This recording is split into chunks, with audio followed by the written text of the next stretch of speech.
ನನ್ನ ಹೆಸರು ಸಾಕ್ಷಿ ಸುರೇಶ್ ಕುರ್ಬನ್. ನಾನು ಓದುತ್ತಿರುವುದು 6ನೇ ತರಗತಿಯಲ್ಲಿ. ನನ್ನ ಶಾಲೆಯ ಹೆಸರು ಕರ್ನಾಟಕ ಪಬ್ಲಿಕ್ ಸ್ಕೂಲ್ ಕಲಬುರಗಿ. ನಾನು ಇಂದು ಕಾರ್ಬನ್ ಡೈಆಕ್ಸೈಡ್ ಉಂಟಾಗುವ ಪ್ರಯೋಗವನ್ನು ಮಾಡುತ್ತಿದ್ದೇನೆ. ಅದಕ್ಕೆ ಬಳಸುವ ಸಾಮಗ್ರಿಗಳು ಬಾಟಲ್, ನೀರು, ಈನೋ, ಬಲೂನ್, ಛತ್ರಿ. ನಾನು ಈಗ ಬಾಟಲನ್ನು ಬಾಯನ್ನು ತೆಗೆದಿದ್ದೆ. ಆಮೇಲೆ ಬಲೂನ್ ಒಳಗೆ ಈನೋ ಹಾಕಬೇಕು. ನೀರನ್ನು ಸ್ವಲ್ಪ ಪ್ರಮಾಣದ ಮಾತ್ರ ತೆಗೆದುಕೊಳ್ಳಬೇಕು. ಬಲೂನ್ ಒಳಗೆ ಈನೋ ಹಾಕಬೇಕು.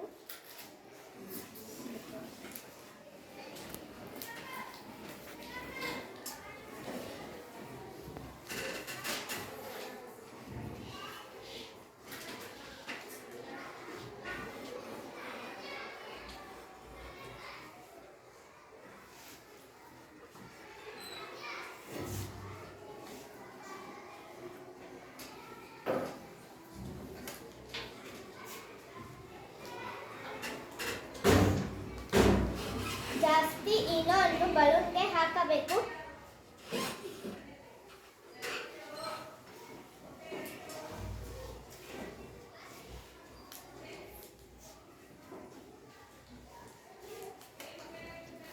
ಆಮೇಲೆ ಬಾಟಲ್ ಬಾಯಿಗೆ ಇದನ್ನು ಹಾಕಬೇಕು.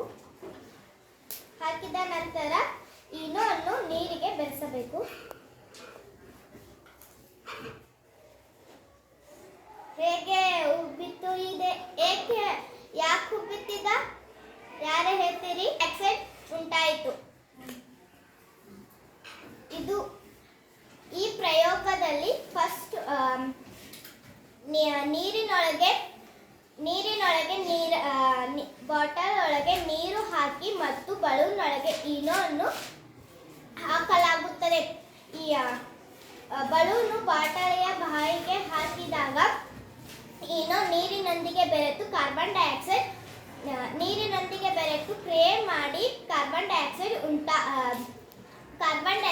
ಉಂಟಾಗುತ್ತದೆ. ಉತ್ಪತ್ತಿಯಾದ